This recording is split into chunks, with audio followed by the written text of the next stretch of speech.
Episode की शुरुआत में हम देखते हैं कि लॉर्ड फीबस डैफ्नी से पूछ रहे होते हैं, डैफ्नी तुम आज शिकार पर गई थी ना, तो तुम्हारा शिकार कैसा रहा और क्या कहीं मेरी बहन ने तुम्हें परेशान तो नहीं किया? क्योंकि जहाँ तक मुझे पता है मेरी बहन को हंटिंग स्किल्स से खुश करना बहुत ही मुश्किल है और इस चीज में उसे खुश करने के लिए तुम्हें काफी हुनरमंद होना जरूरी है। और क्योंकि उसने तुम्हारा जिक्र मेरे सामने पहले किया है तो इसमें कोई शक नहीं कि तुम एक हुनरमंद इंसान हो और इसीलिए मैं ये जानने के लिए बहुत ही क्यूरियस हूँ कि तुम्हारा आज का शिकार कैसा गया। और देखो डैफ्नी, इसी वजह से मैंने बाकी सभी अप्सराओं को यहाँ से पहले ही भेज दिया है ताकि तुम बिना किसी परेशानी के मुझे सारी बातें बता सको। तो डैफ्नी, क्या तुम अब मुझे बताओगे कि तुम्हारा आज का दिन कैसा बीता? लॉर्ड फीबस की ये बात सुनकर डैफ्नी उनके चेहरे की ओर देखकर मन में सोचती है, फीबस से मिलने से पहले मैं बस एक गुमनाम चेहरा थी, पर इसके बावजूद उन्होंने मेरा नाम लिया और मुझ जैसी गुमनाम लड़की को डैफ्नी नाम से याद रखा। डैफ्नी इतना मन में सोचते ही फीबस से कहती है,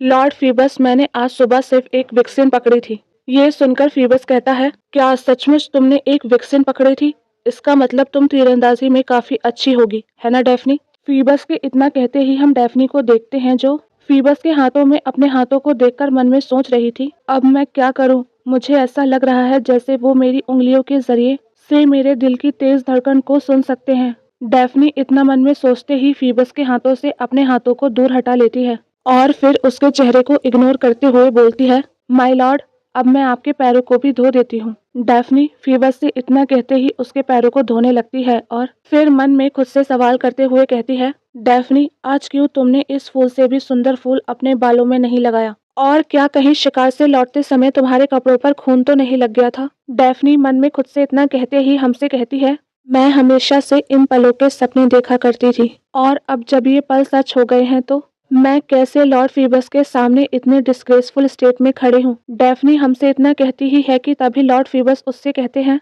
तुम और लोगों से बहुत ही डिफरेंट हो डैफ्नी। फीबस की ये बात सुनकर डैफ्नी बहुत ही शॉक्ड होती है और फिर मन में हमसे कहती है, फीबस से मिलने से पहले मैं हमेशा से डैफ्नी हमसे इसके आगे कुछ कहती ही कि तभी वो फीबस की ओर देखती है और वो उसके चेहरे की खूबसूरती को देखकर इस तरीके से गुम होती है कि वो इसके आगे हमसे कुछ कह ही नहीं पाती। इसके बाद हम देखते हैं कि फीबस डैफ्नी से मुस्कुराते हुए पूछता है, डैफ्नी, क्या मेरे चेहरे की ओर देखना तुम्हारे लिए इतना मुश्किल है? फीबस की ये बात सुनकर डैफ्नी डरते हुए कहती है, मुझे ये बात कहने के लिए माफ कर दीजिए लॉर्ड फीबस, पर मुझे लगता है कि मुझ जैसी छोटी अप्सराओं को आप जैसे गॉड की आंखों में आंखें डालकर ऐसे खुलेआम देखना सही नहीं होगा। और वैसे भी लॉर्ड फीबस, मैं आपकी आंखों में आंखें डालने की हिम्मत कैसे कर सकती हूँ? डैफ्नी की ये बात सुनकर फीबस उससे पूछता है, क्या ये सब सच है? डैफ्नी, मेरे कहने का ये मतलब है कि जो भी चीजें तुमने अभी कही, क्या तुम सचमुच उन्हें सच मानती हो? और क्या उनमें जरा सा भी झूठ नहीं है?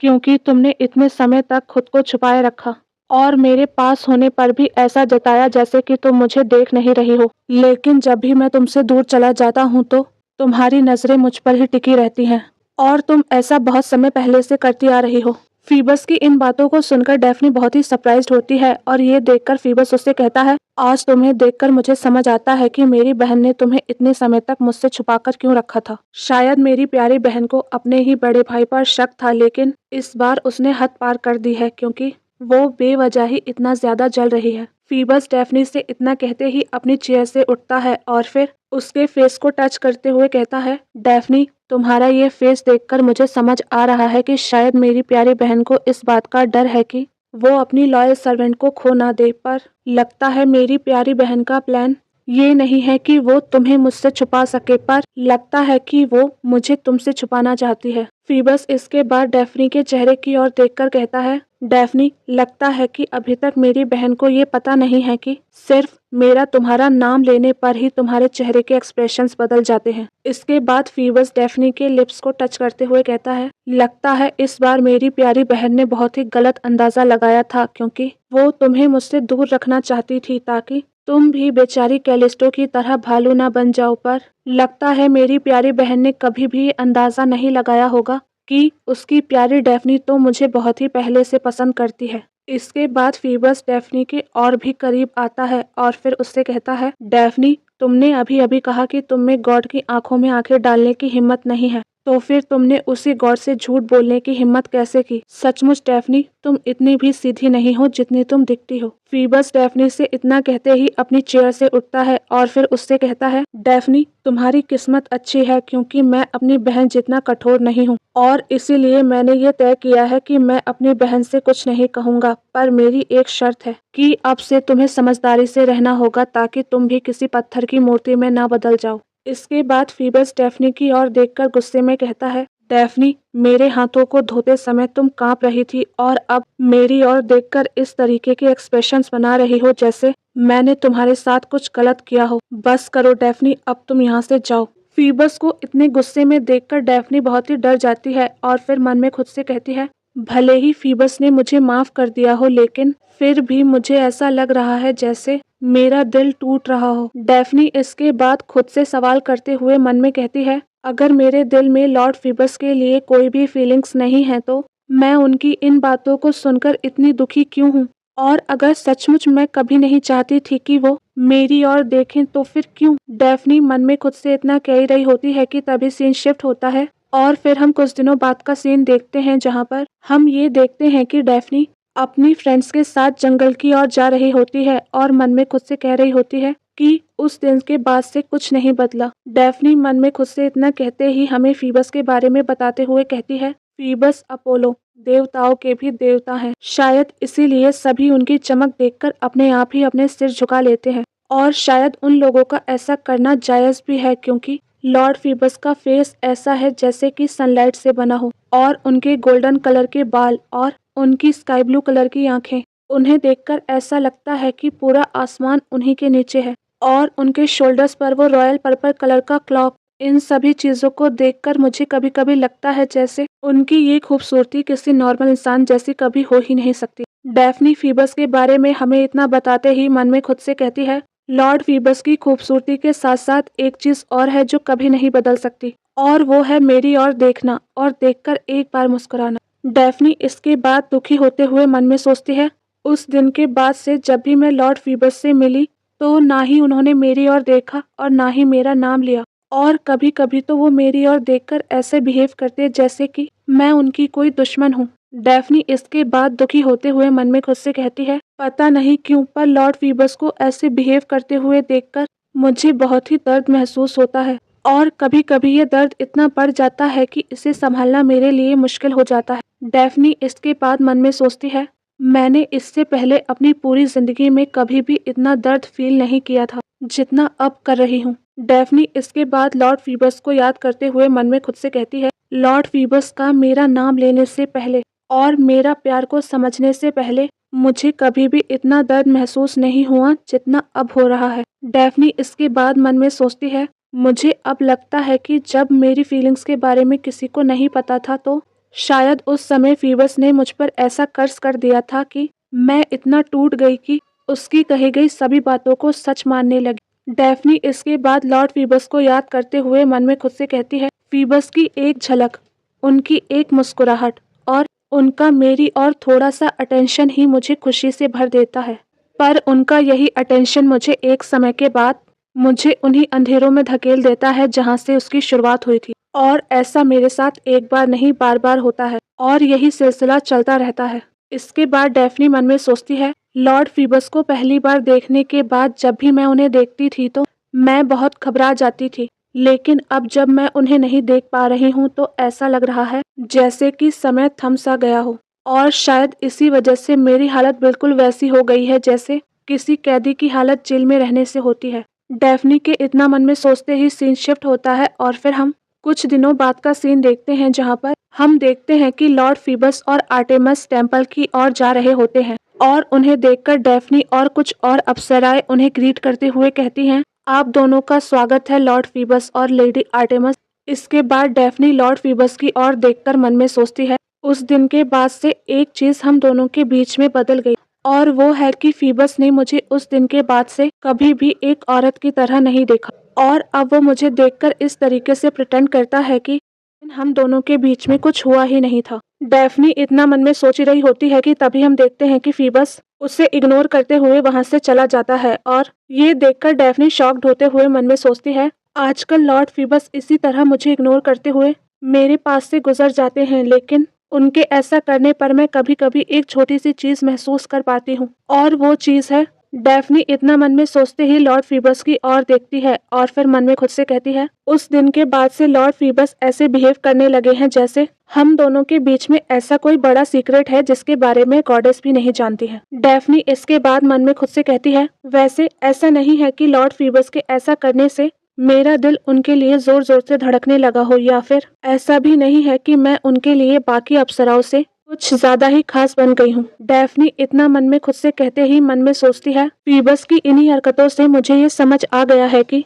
उस दिन फीबस ने मुझे देखकर जो चीजें कंफर्म की वो मेरा दिल नहीं बल्कि मेरी कमजोरियां थी। डैफ्नी इतना मन में सोच ही रही होती है कि तभी सीन शिफ्ट होता है और फिर हम उसे एक क्लिफ पर खड़ा होते हुए देखते हैं, जहां पर कोई हाथ उसे क्लिफ से नीचे पुश करने की कोशिश कर रहा होता है। और ये सब देखकर डैफ्नी हमसे कहती है, फीबस को मेरी फीलिंग्स का पता होने से पहले मेरी जिंदगी बिल्कुल ऐसे थी जैसे मैं किसी खाई के किनारे पर खड़ी हूँ। मेरी जिंदगी उसके हाथ में है और वो जब चाहे तब मुझे उस किनारे से धक्का दे सकता है, पर ऐसा लगता है जैसे उसे मेरी कमजोरी को अपने काबू में रखने में मजा आ रहा है, क्योंकि अगर ऐसा नहीं होता तो वो कभी भी मुझसे ऐसे बिहेव नहीं करता। डैफ्नी हमसे इतना कहती ही है कि तभी सीन शिफ्ट होता है और फिर हम प्रेजेंट का सीन देखते हैं, जहाँ पर हम ये देखते हैं कि आर्टेमिस डैफ्नी से कह रही होती है, डैफ्नी यहाँ आओ और लॉर्ड फीबस की मदद करो। आर्टेमिस की ये बात सुनकर डैफ्नी लॉर्ड फीबस के करीब आती है और फिर उसके कपड़े उतारने में उसकी मदद करती है,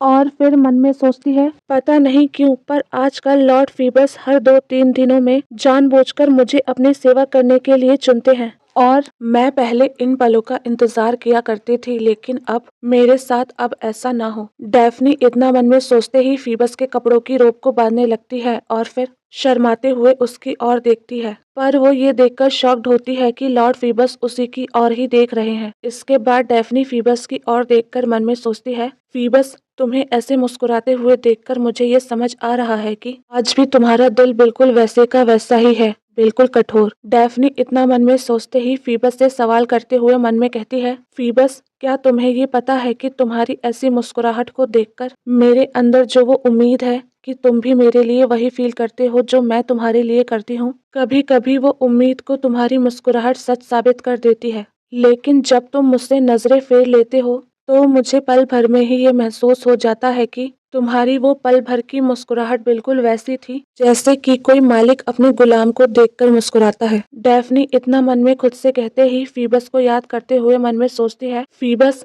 क्या तुम्हें ये सब करके अच्छा लग रहा है या फिर तुम ये सब करके मेरा मजाक उड़ा रहे हो। डैफ्नी इतना मन में सोचते ही उस समय को याद करती है जब वो फीबस की रोब को उतार रही थी, और उस समय हम ये देखते हैं कि फीबस डैफ्नी के और भी करीब आने की कोशिश कर रहा था। इसके बाद सीन शिफ्ट होता है और फिर हम प्रेजेंट का सीन देखते हैं, जहाँ पर हम ये देखते हैं कि डैफ्नी फीबस के उतारे हुए कपड़ों को स्मेल करते हुए मन में कहती है, फीबस मैं तुम्हारे पैरों के पास रेंगते हुए किसी कीड़े की तरह हूँ, इसीलिए क्या तुम मुझे देख पा रहे हो? फीबस प्लीज मेरी ओर देखो, क्योंकि मैं तुम्हारे कपड़े का किनारा कसकर पकड़े हुए यहाँ पर कब से खड़ी हूँ। डैफ्नी इतना मन में खुद से कह रही होती है कि तभी सीन शिफ्ट होता है और फिर हम कुछ देर बाद का सीन देखते हैं, जहाँ पर डैफ्नी फीबस को याद करते हुए मन में कह रही होती है, फीबस तुम्हारे कपड़ों में बची हुई तुम्हारी खुशबू इतनी गहरी है कि उसे महसूस करते ही मेरा दिल जोर जोर से धड़कने लगता है, और इसी वजह से मुझे कभी कभी ऐसा लगता है जैसे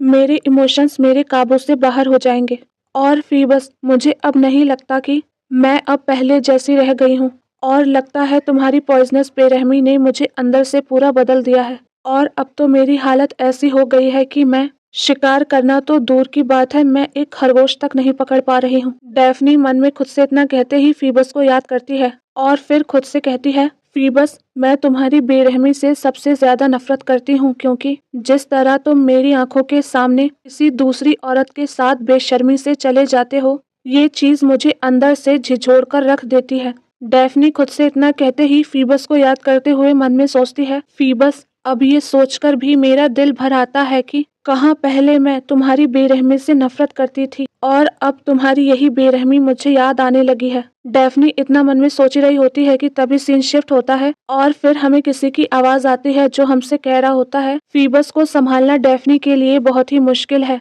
क्योंकि फीबस के हिसाब से डेफनी उसके लिए काफी नहीं है, पर जो भी ट्रेजेडी इन दोनों के बीच में है वो इन दोनों के बीच की दूरी की वजह है, और इन दोनों के बीच की दूरी डेफनी के लिए एक बहुत ही बड़ा दर्द है, और उसके इसी दर्द के साथ कुछ और साल बीत जाते हैं। वो आवाज हमसे इतना कहती ही है कि तभी सीन शिफ्ट होता है, और फिर हम कुछ सालों बाद का सीन देखते हैं जहाँ पर हम ये देखते हैं कि डेफनी एक टेम्पल के अंदर बैठे हुए कुछ काम कर रही थी, और काम करते हुए मन में सोच रही थी, इन बीते हुए सालों में फीबस कभी कभी मेरे करीब आकर मुझे टच करता है, लेकिन वो मुझे इस तरीके से टच करता है कि किसी को समझ में ही ना आए। पर कभी कभी वो मेरे करीब आकर इस तरीके से मुस्कुराता है कि उसे देखकर ऐसा लगता है कि सब समझ जाएंगे कि हम दोनों के बीच में क्या चल रहा है। डेफनी इतना मन में सोच ही रही होती है कि तभी हम फीबस को देखते हैं, जो डेफनी के करीब आकर उससे मुस्कुराते हुए कहता है, डेफनी, क्या तुम्हारे लिए ये करना मुश्किल है? फीबस इतना कहता ही है कि तभी हम डेफनी को देखते हैं, जो फीबस को अपने इतना करीब देखकर घबरा जाती है,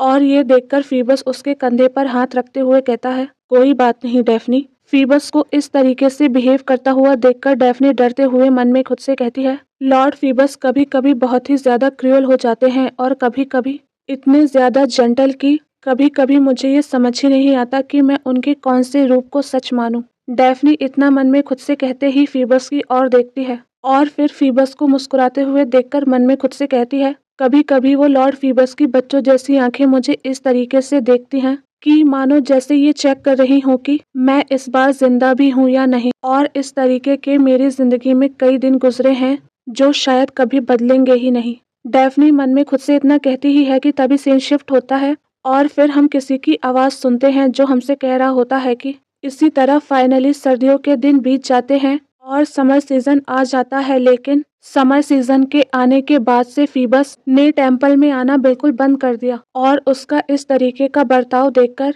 सबको ऐसा लगा मानो जैसे कि डेफनी उसके लिए कोई छोटा सा खिलौना हो जिसे अब वो पूरी तरह से भूल गया हो, और जिसके अंदर अब उसे बिल्कुल भी इंटरेस्ट नहीं रहा हो। और अब देखकर लगता है कि फीबस ने उसकी वीकनेस और उसके इनोसेंट दिल को पूरी तरह से भुला दिया है, बिल्कुल वैसे ही जैसे बारिश के बाद पूरा आसमान साफ हो जाता है। लेकिन डेफनी को देखकर ऐसा लगता है जैसे वो अभी तक फीबस को चाहती है, और यहाँ तक कि उन पलों को याद करती है जब लॉर्ड फीबस उसे एक खिलौना समझकर खेल रहे थे। वो आवाज हमसे इतना कहती ही है कि तभी सीन शिफ्ट होता है, और फिर हम कुछ दिनों बाद का सीन देखते हैं जहाँ पर गॉडेस आर्टेमिस डेफनी को एक धनुष देते हुए उससे कह रही थी, डेफनी, जब अपोलो का चैरियट डूबने लगेगा तब मेरा गिफ्ट लेकर अपोलो के डोमेन में जाना और उसे ये दे देना। आर्टेमिस की ये बात सुनकर डेफनी उससे पूछती है, पर गॉडेस, ये गिफ्ट लेकर मुझे ही क्यों जाना है? ये सुनकर आर्टेमिस डेफनी से कहती है, बाढ़ के खत्म होने के बाद से उसका यहाँ आना काफी कम हो गया है, लेकिन कई सालों से अपोलो तुम्हें पसंद करता आ रहा है, इसीलिए अगर तुम ये गिफ्ट लेकर उसके लिए जाओगी तो वो बहुत ही खुश हो जाएगा। आर्टेमिस की ये बात सुनकर डेफनी अपना सिर झुकाती है, और फिर वो धनुष लेते हुए आर्टेमिस से कहती है, ठीक है माय लेडी, मैं आपके ऑर्डर्स को फॉलो करूंगी। डेफनी आर्टेमिस से इतना कहते ही मन में खुद से कहती है, गॉडेस आर्टेमिस का ये मानना है कि लॉर्ड फीबस मुझे पसंद करते हैं। हाँ, उनका ये मानना कि हम दोनों एक दूसरे के करीब हैं, ये एक हद तक बिल्कुल ठीक है, पर हम दोनों ने कभी भी एक रात एक दूसरे के साथ नहीं गुजारी है, जैसी रातें वो और अप्सराओं के साथ गुजारते हैं। और तो और हम दोनों के इस रिश्ते में मैं ही हूँ जो हमेशा उनके साथ खड़ी रहती हूँ और उनका ख्याल रखती हूँ। डेफनी इतना मन में खुद से कह रही होती है कि तभी सीन शिफ्ट होता है, और फिर हम एक घने जंगल को देखते हैं जहाँ पर डेफनी चलते हुए मन में सोच रही होती है, अगर मैंने उस समय लॉर्ड फीबस से सीरियसली कहा होता कि वो अपने ये गेम्स को बंद करें और हमारे रिलेशनशिप के बारे में सीरियसली सोचे, तो